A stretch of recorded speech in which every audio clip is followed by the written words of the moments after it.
الحمد لله الذي أنزل على عبده الكتاب ولم يجعل له عوجا قيما لينذر بأسا شديدا من لدنه ويبشر المؤمنين الذين يعملون الصالحات أن لهم أجرا حسنا ماكثين فيه أبدا وينذر الذين قالوا اتخذ الله ولدا ما لهم به من علم ولا لآبائهم كبرت كلمة تخرج من أفواههم إن يقولون إلا كذبا فلعلك باخع نفسك على آثارهم إن لم يؤمنوا بهذا الحديث أسفا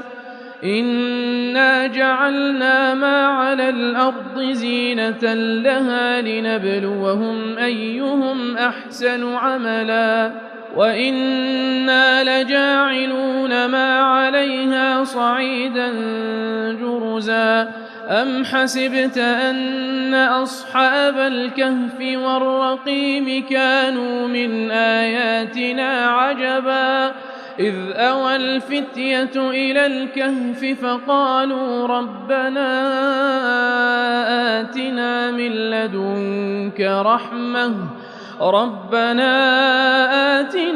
لدنك رحمة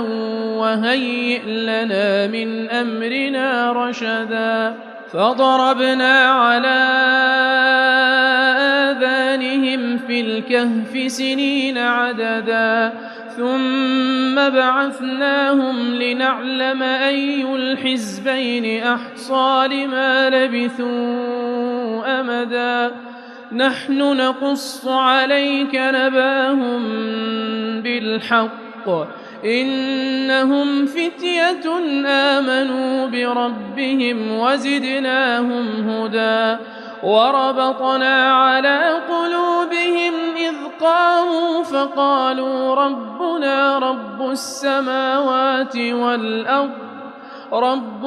رب السماوات والأرض لن ندعو من دونه إلها لقد قلنا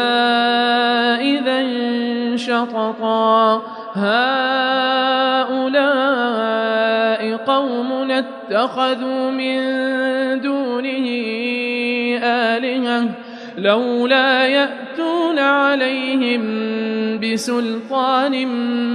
بين فمن أظلم ممن افترى على الله كذبا وإذ اعتزلتموهم وما يعبدون إلا الله فأووا إلى الكهف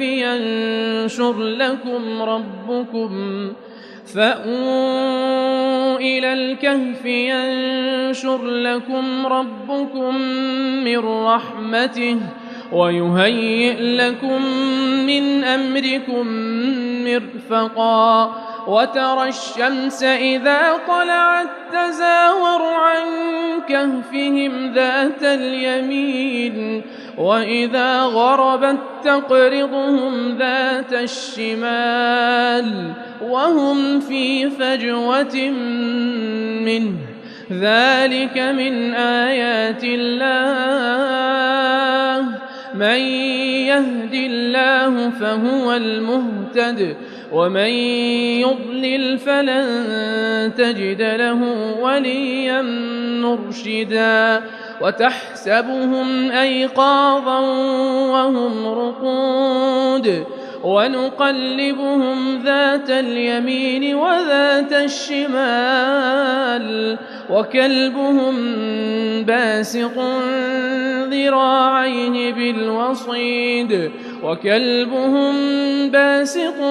ذراعيه بالوصيد لو اطلعت عليهم لوليت منهم فرارا لوليت منهم فرارا ولملئت منهم رعبا وكذلك بعثناهم ليتساءلوا بينهم قال قائل منهم كم لبثتم قالوا لبثنا يوما أو بعض يوم قالوا ربكم أعلم بما لبثتم فابعثوا أحدكم بورقكم هذه إلى المدينة فلينظر أيها أزكى طعاما فليأتكم برزق منه وليتلطف ولا يشعرن بكم أحدا إنهم إن يظهروا عليكم يرجموكم أو يعيدوكم في ملتهم ولن تفلحوا إذا أبدا وكذلك أعثرنا عليهم ليعلموا أن وعد الله حق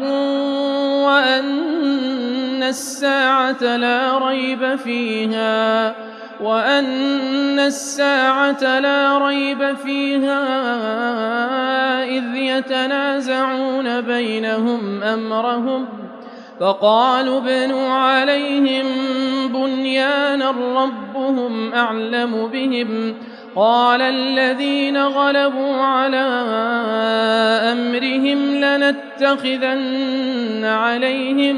مسجدا سيقولون ثلاثة رابعهم كلبهم ويقولون خمسة سادسهم كلبهم رجما بالغيب ويقولون سبعة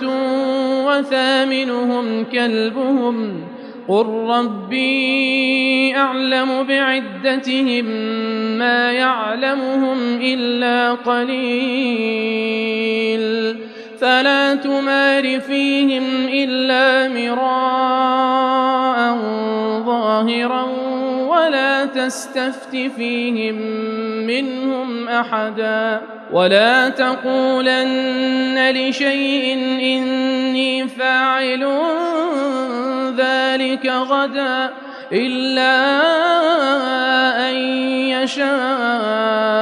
الله واذكر ربك إذا نسيت وقل عسى أن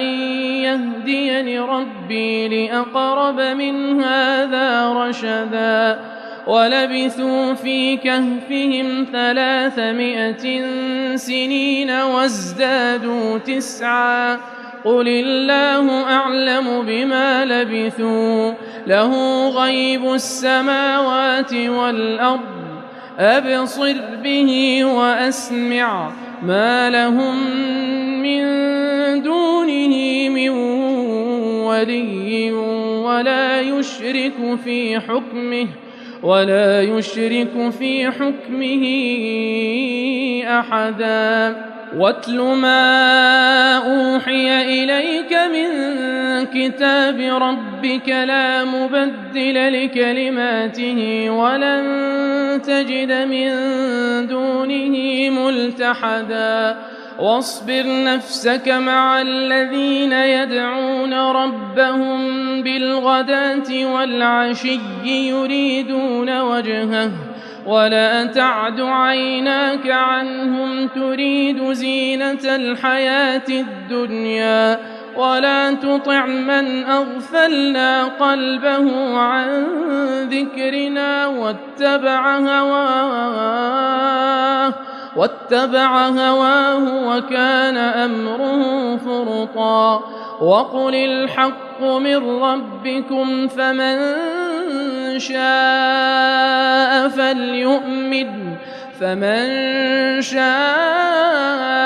فليؤمن ومن شاء فليكفر إنا أعتدنا للظالمين نارا أحاط بهم سرادقها وإن يستغيثوا يغاثوا بماء كالمهل يشوي الوجوه بئس الشراب وساءت مرتفقا إن الذين آمنوا وعملوا الصالحات إنا لا نضيع أجر من أحسن عملا أولئك لهم جنات عدن تجري من تحتهم الأنهار يحلون فيها من أساور من ذهب ويلبسون ثيابا خضرا من سندس واستبرق متكئين فيها على الأرائك نعم الثواب وحسنت مرتفقا واضرب لهم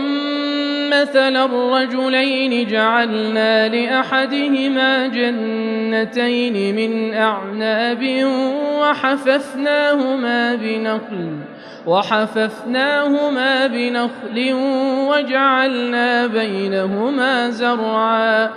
كلتا الجنتين آتت أكلها ولم تظلم منه شيئا وفجرنا خلالهما نهرا وكان له ثمر فقال لصاحبه وهو يحاوره أنا أكثر منك مالا وأعز نفرا ودخل جنته وهو ظالم لنفسه قال ما أظن أن تبيد هذه أبدا وما أظن الساعة قائمة ولئن رددت إلى ربي لأجدن خيرا منها منقلبا قال له صاحبه وهو يحاوره أكفرت بالذي خلقك من تراب ثم من نطفة ثم سواك رجلا لكن هو الله ربي ولا أشرك بربي أحدا ولولا إذ دخلت جنتك قلت ما شاء الله لا قوة إلا بالله إن ترني أنا أقل منك مالا وولدا فعسى ربي أن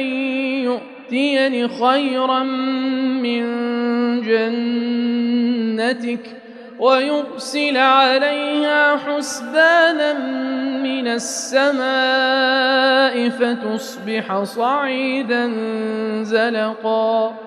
أو يصبح ماؤها غورا فلن تستطيع له طلبا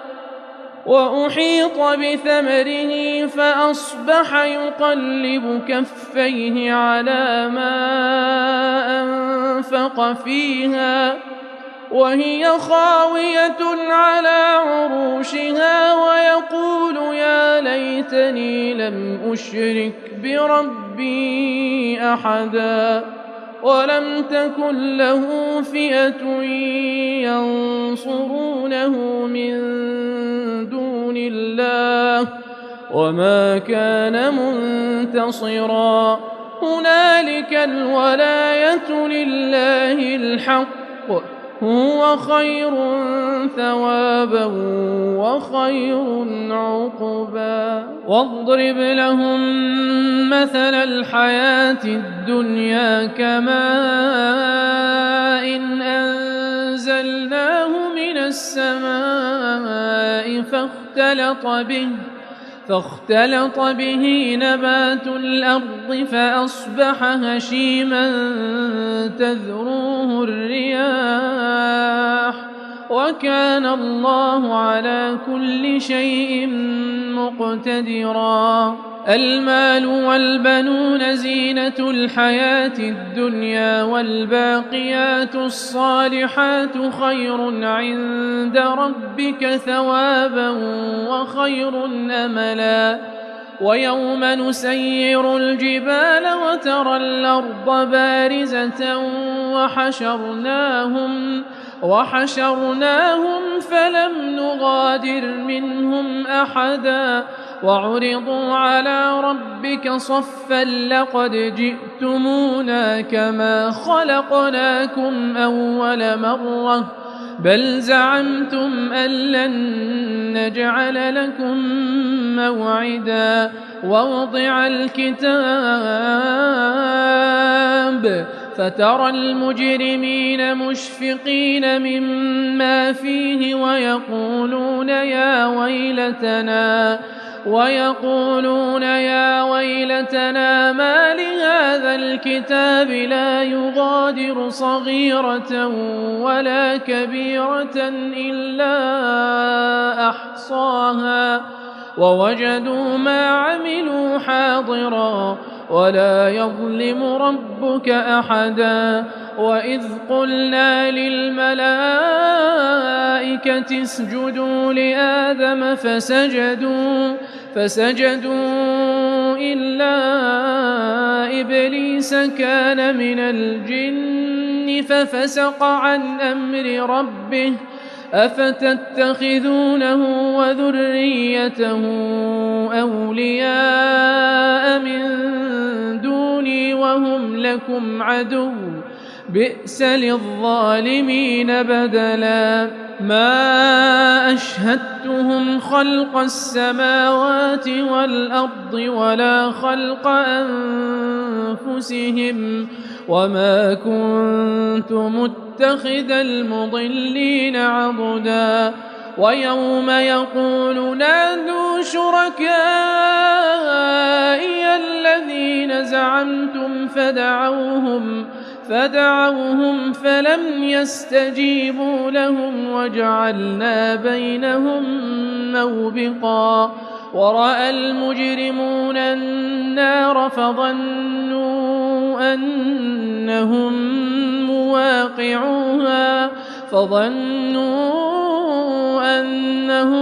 مواقعوها ولم يجدوا عنها مصرفا. ولقد صرفنا في هذا القرآن للناس من كل مثل وكان الإنسان أكثر شيء جدلا. وما منع الناس أن يؤمنوا إذ جاءهم الهدى ويستغفروا ربهم إلا أن تأتيهم سنة الأولين أو يأتيهم العذاب قبلا. وما نرسل المرسلين إلا مبشرين ومنذرين ويجادل الذين كفروا بالباطل ليدحضوا به الحق واتخذوا آياتي وما أنذروا هزوا. ومن أظلم ممن ذكر بآيات ربه فأعرض عنها ونسي ما قدمت يداه إنا جعلنا على قلوبهم أكنة أن يفقهوه وفي آذانهم وقرا وإن تدعهم إلى الهدى فلن يهتدوا إذا أبدا وربك الغفور ذو الرحمة لو يؤاخذهم بما كسبوا لعجل لهم العذاب بل لهم موعد لن يجدوا من دونه موئلا وتلك القرى أهلكناهم لما ظلموا وجعلنا لمهلكهم موعدا وإذ قال موسى لفتاه لا أبرح حتى أبلغ مجمع البحرين أو أمضي حقبا فلما بلغا مجمع بينهما نسيا حوتهما فاتخذ سبيله في البحر سربا فلما جاوزا قال لفتاه آتنا غداءنا لقد لقينا من سفرنا هذا نصبا قال أرأيت إذ أوينا إلى الصخرة فإني نسيت الحوت وما أنسانيه إلا الشيطان أن أذكره واتخذ سبيله في البحر عجبا قال ذلك ما كنا نبغ فارتدا على آثارهما قصصا فوجدا عبدا من عبادنا آتيناه رحمة من عندنا وعلمناه من لدنا علما قال له موسى هل أتبعك على أن تعلمني مما علمت رشدا قال إنك لن تستطيع معي صبرا وكيف تصبر على ما لم تحط به خبرا قال ستجدني إن شاء الله صابرا ولا أعصي لك أمرا قال فإن اتبعتني فلا تسألني عن شيء حتى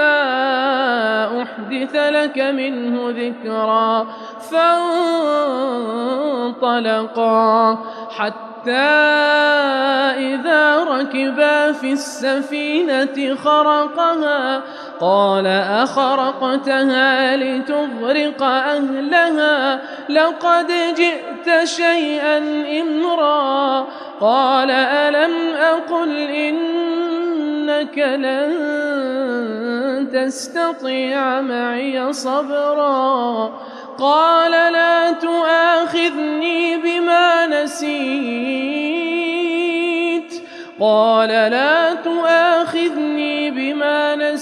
ولا ترهقني من أمري عسرا فانطلقا حتى إذا لقيا غلاما فقتله قال أقتلت نفسا زكية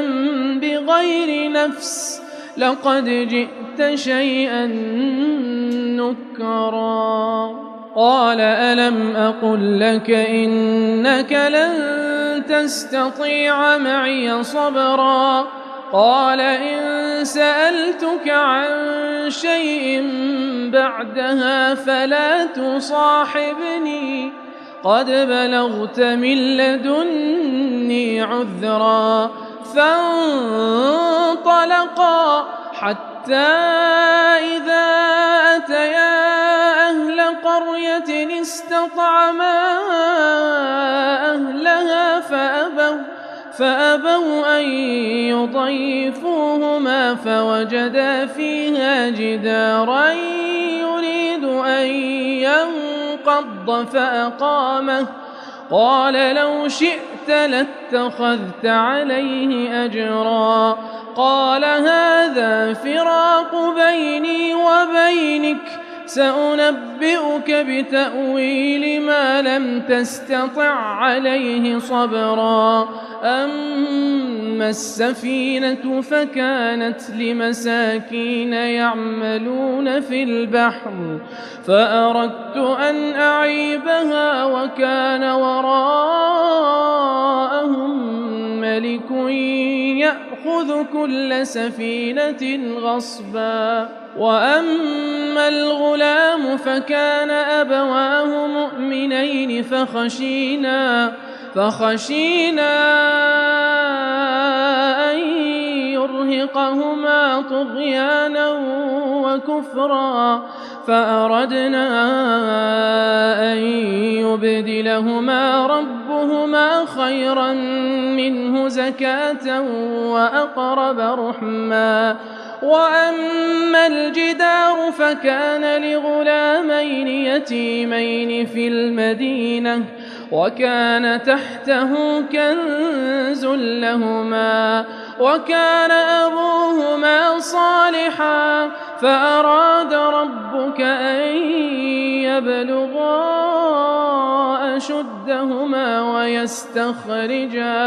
ويستخرجا كنزهما رحمة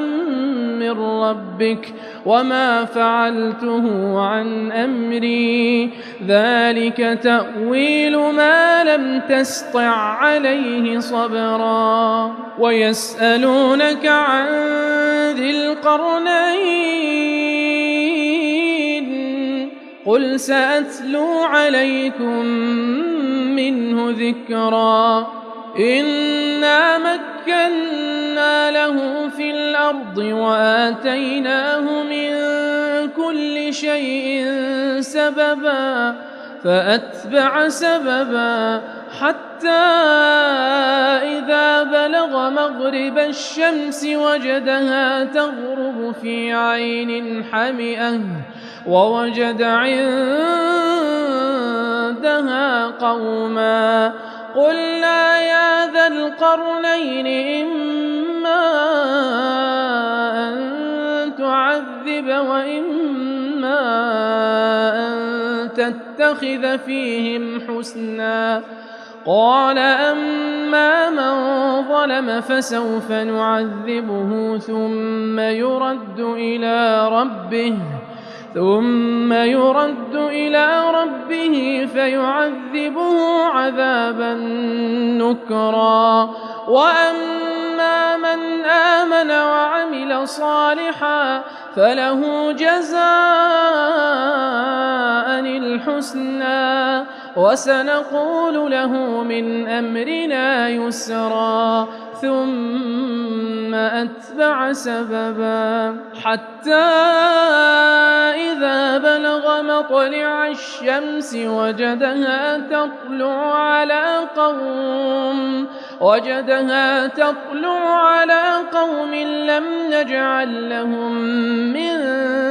دونها سترا كذلك وقد أحطنا بما لديه خبرا ثم أتبع سببا حتى إذا بلغ بين السدين وجد من دونهما قوما لا يكادون يفقهون قولا قالوا يا ذا القرنين إن يأجوج ومأجوج مفسدون في الأرض فهل نجعل لك خرجا على أن تجعل بيننا وبينهم سدا قال ما مكني فيه ربي خير فأعينوني بقوة أجعل بينكم وبينهم ردما آتوني زبر الحديد حتى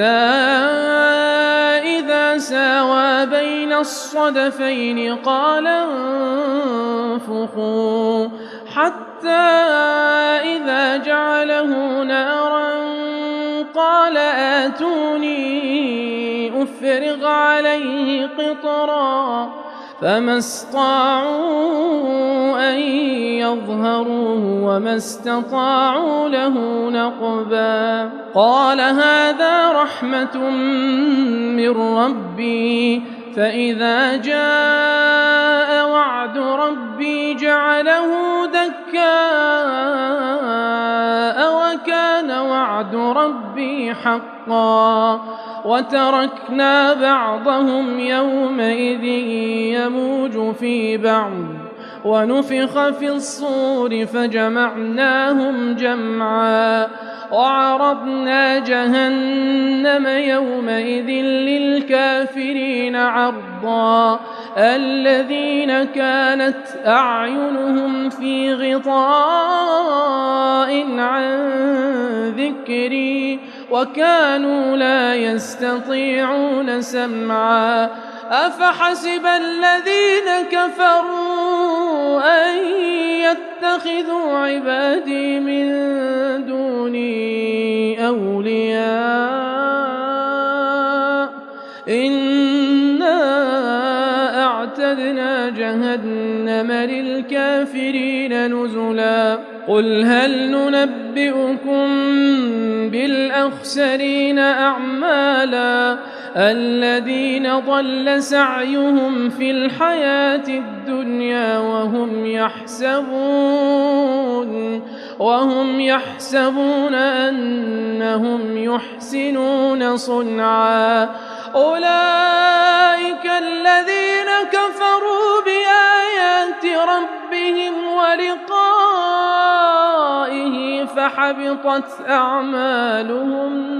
فحبطت أعمالهم فلا نقيم لهم يوم القيامة وزنا ذلك جزاؤهم جهنم بما كفروا واتخذوا آياتي ورسلي هزوا إن الذين آمنوا وعملوا الصالحات كانت لهم جنات الفردوس نزلا خالدين فيها لا يبغون عنها حولا قل لو كان البحر مدادا لكلمات ربي لنفد البحر قبل أن تنفد كلمات ربي ولو جئنا بمثله مددا قل إنما أنا بشر مثلكم يوحى إلي أنما إلهكم إله واحد فمن كان يرجو لقاء ربه فليعمل عملا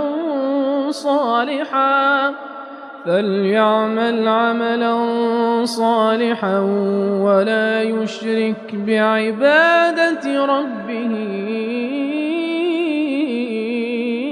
أحدا.